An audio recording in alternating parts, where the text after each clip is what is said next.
Notre prochaine invitée, vous allez sûrement la reconnaître, c'est une conseillère municipale du siège numéro 6, du district numéro 6. Comment on dit ça maintenant? District. District numéro 6. Gabrielle Brisebois, bonjour. Bonjour, Michel. Ça va bien? Ça va très bien. Gabrielle, vous êtes avec nous aujourd'hui pour nous parler d'un réseau de jeunes maires au municipal encouragé par l'annonce d'un projet de loi, le projet de loi 57. Bon, là, comme vous m'avez expliqué que c'est assez long et large, ce projet de loi-là, mais si on le ramène à ce que vous voulez défendre, parce qu'on a vu un reportage de Radio-Canada, justement, à cet effet-là, expliquez-nous c'est quoi le projet de loi 57? Bien, le projet de loi 57, il contient vraiment plusieurs mesures qui vont encadrer différentes choses au niveau des élus municipaux, du fonctionnement des conseils municipaux partout au Québec. Ce qui nous intéresse au réseau des jeunes maires au municipal, c'est tout ce qui touche l'accessibilité puis la plus grande équité dans les postes de conseillers, conseillères municipaux, parce qu'en ce moment, il y a vraiment des grandes disparités avec les autres emplois, les autres postes qu'on peut trouver partout dans le Québec. Puis on milite pour que les jeunes personnes, que ce soit des papas, des mamans, qui sont des élus municipaux, puissent avoir les mêmes droits finalement que les autres parents partout dans la province de Québec. Donnez-nous quelques exemples de des grandes disparités. Oui. Les élus municipaux, les femmes, entre autres, mais aussi les jeunes papas qui voudraient prendre le congé municipal, sont limités à 18 semaines. Donc, dans l'ensemble de la province de Québec, si on regarde tous les emplois confondus, on est les seuls, les élus municipaux, à ne pas avoir le droit au RQAP, le régime québécois d'assurance parentale. Pourquoi c'est pas, comme c'est le gouvernement, pourquoi c'est pas la règle pour tout le monde? Bien, en fait, parce que ce n'est pas considéré comme un emploi. Donc, quand on est élu, on occupe une fonction. On occupe une fonction. Mais au niveau fédéral, dans les dernières années, ça a été rectifié. Les élus fédéraux peuvent prendre jusqu'à 1 an. Puis au niveau provincial, les élus provinciaux n'ont pas le droit au RQAP, mais ont changé leur code d'éthique et de déontologie pour avoir le droit de s'absenter tout en étant payé jusqu'à 1 an. Donc, puis au niveau des municipalités, mais on est les seuls, on est les grands oubliés. Donc, nous, au bout de 18 semaines, si on ne se représente pas, on est destitué de nos fonctions. Bon, c'est ça, j'apprenais ça récemment, là, que vous avez le droit de vous absenter d'un conseil municipal pendant une certaine période. Mais il y a un moment donné, il faut que vous reveniez, sinon vous pouvez être destitué. Je n'étais pas au courant de ça. Absolument. Donc, il y a quand même une grande responsabilité. Quand on est élu, c'est pour représenter les citoyens. C'est sûr qu'il faut mettre des règles, je comprends. Absolument. Puis, le réseau des jeunes maires au municipal, on n'est pas contre le fait que ce soit important. Puis, le but, c'est pas de s'absenter en laissant les citoyens qu'on représente démunis pendant 1 an de temps. C'est pour ça que ce qu'on demande, c'est de mettre des outils en place pour que si une jeune femme qui a une grossesse qui est plus compliquée ou qui a une naissance qui est plus compliquée. On ne sait jamais quand on a un enfant, ça vous est déjà arrivé, Michel, quand la naissance arrive, c'est une boîte à surprise. Est-ce que l'enfant va être en santé? Est-ce qu'il va bien se développer? On ne peut pas le savoir, on ne peut pas le prévoir. Mais ce n'est pas une raison pour demander aux jeunes femmes qui prévoient avoir une famille dans les prochaines années de complètement s'effacer de la vie politique ou de ne pas, que ça ne puisse pas être un but à atteindre pour elles. Dans le sens qu'il ne faut pas avoir à choisir entre faire une famille puis s'impliquer dans notre société. On n'est plus là. Maintenant, on s'est doté de moyens pour qu'on puisse avoir cette opportunité-là, ce choix-là collectivement, sauf dans les conseils municipaux. C'est pas encore arrivé. Gabrielle, vous parlez de mettre des outils en place. Oui. Comme? Des outils en place comme la participation à distance. Ça, ce qui est intéressant, c'est que on a 4 demandes, le réseau des jeunes maires au municipal. Puis la première demande, c'était de permettre aux élus de participer à distance au conseil municipal. Puis pour les jeunes maires, mais aussi pour les personnes qui seraient proches aidantes, pour les personnes, je ne sais pas, qui seraient en convalescence, qui auraient des maladies qui les obligeraient à rester à la maison, mais qui les empêchent pas d'être là pour pouvoir assister. Donc, le projet de loi 57 va permettre ça. C'est quand même une grande avancée. Donc, que ce soit moi qui accouche d'un autre enfant, puis qui veuille quand même continuer, parce que les femmes ne veulent pas nécessairement se retirer pendant 1 an. Mais d'être à la maison, de pouvoir allaiter, de pouvoir s'occuper de son jeune enfant tout en suivant ses dossiers, mais en ce moment, c'est pas possible. Il faut se déplacer. Puis parfois, bien, les femmes qui allaitent font même le choix de se déplacer avec leur bébé naissant pour pouvoir assister au conseil municipal. Donc ça, c'est une avancée. On va pouvoir le faire jusqu'à 50 semaines.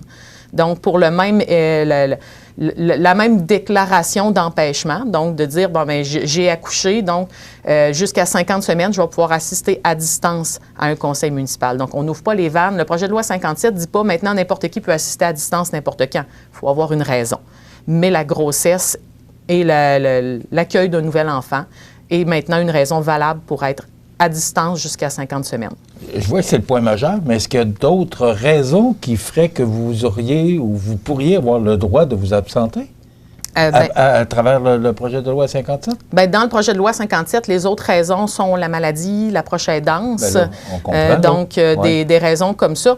Puis ça n'écarte pas non plus le fait qu'un élu, pour des raisons qui lui sont propres, peuvent être absents jusqu'à 18 semaines consécutives. Donc ça, c'est pas écarté avec le projet de loi. C'est juste que pour certaines raisons, justement, l'accouchement, la maladie, la grossesse, la proche aidance, bien là, on étire jusqu'à 50 semaines.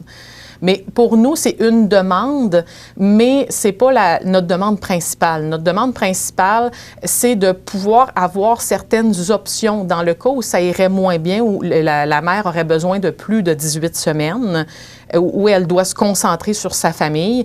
Mais c'est de pouvoir déléguer, d'avoir une procuration pour qu'un collègue puisse prendre notre droit de vote.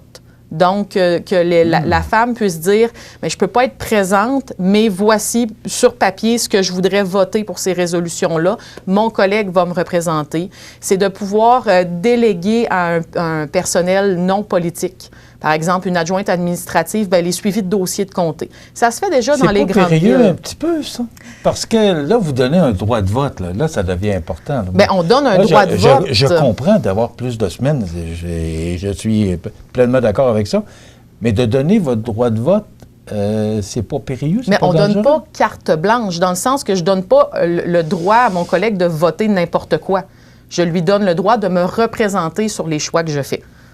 Donc, c'est un peu si, par exemple, je ne suis pas en mesure d'assister à distance à un conseil municipal pour X ou Y raison, je ne sais pas, mon enfant est malade, je suis à l'hôpital avec lui, mais qu'il y a un projet auquel je tiens vraiment, puis je veux signifier mon appui ou mon désaccord, bien, je peux demander à un collègue sur démonstration, par exemple, écrite de mon droit, mais de voter pour moi, mais sur ma décision à moi. Je ne lui donne pas mon droit de vote puis dire « fais ce que tu veux avec ». Non, c'est ça. Ça demande à la personne élue qui... C'est important de spécifier vraiment, c'est vous qui déléguez, en fin de compte, une personne pour vous représenter, puis représenter votre droit de vote également. Donc, en ce moment, c'est pas possible. Puis, tu sais, il faut se rappeler, une mère qui accouche, bien, elle ne devient pas incapable de lire ou de faire le suivi de ses dossiers. C'est que physiquement, mais elle est parfois dans l'incapacité de se déplacer, peut être plus fatiguée, moins présentable. Hein, on va dire les vraies choses. Dans les semaines qui suivent, des fois, on a moins envie de se présenter publiquement. Donc, mais cette femme-là demeure capable de suivre ses dossiers si elle le souhaite. Donc, c'est de pouvoir compter sur l'aide de nos collègues pour pouvoir continuer à représenter nos citoyens d'une manière différente, puis d'offrir le libre choix. Donc, le choix à la femme qui souhaite continuer, puis le choix à la femme qui ne peut pas ou qui ne souhaite pas continuer pendant plus que 18 semaines pour des raisons, des fois, qui sont hors de son contrôle, de pouvoir choisir une personne qui va continuer à faire le suivi de ses dossiers puis qui va la représenter au quotidien pour que les citoyens continuent d'être représentés. Parce que pour nous, c'est une préoccupation. Si on est en politique municipale, mais on veut quand même continuer à représenter les citoyens de la meilleure manière qui soit. Donc, on veut se donner ces options-là. Parce qu'on ne se mentira pas, Michel, au bout de 18 semaines, quand tu ne dors pas de la nuit depuis 5 mois, tu n'es peut-être pas la meilleure personne pour représenter tes citoyens. Donc... Est-ce que vous sentez l'appui par rapport à ce projet de loi-là? Parce qu'il est quand même assez complexe. Là. Oui, c'est très compliqué.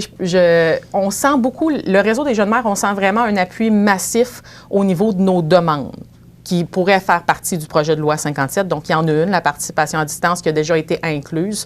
Mais on sent un appui massif parce que quand on explique aux gens qu'on est les seules personnes au Québec qui n'avons pas le droit au RQAP, qui n'avons pas le droit à 50 semaines de congé parental, qui n'ont pas ce choix, parce qu'il y a des centaines de milliers de femmes puis de personnes au Québec dans le dernier siècle qui ont milité pour que les femmes aient le droit d'aller travailler puis aient le droit par la suite d'élever leurs enfants au moins la première année à temps plein à la maison, supportés par la société.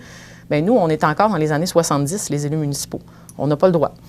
Est-ce que on voit de plus en plus les femmes qui amènent leurs enfants, là, on a vu ça un peu au fédéral. Oui. Est-ce qu'on parle d'une garderie?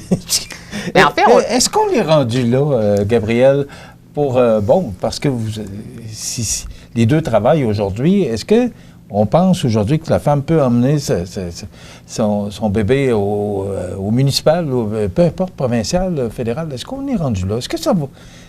Parce que vous siégez, là, oui. je sais qu'il n'y en a pas ici au conseil municipal de Montmagny, mais à l'Assemblée nationale ou encore à la Chambre des communes, est-ce que, tranquillement, ça fait son bout de chemin? Ça? Mais en fait, c'est pas une garderie, il y a un décorum. Sauf qu'en ce moment, ça fait pas si longtemps que ça. Au fédéral, ça fait moins de 3 ou 4 ans, je pense, maximum 4 ans. Puis provincial, il y a moins de 2 ans où ils ont changé leur propre code pour pouvoir permettre aux femmes de s'absenter.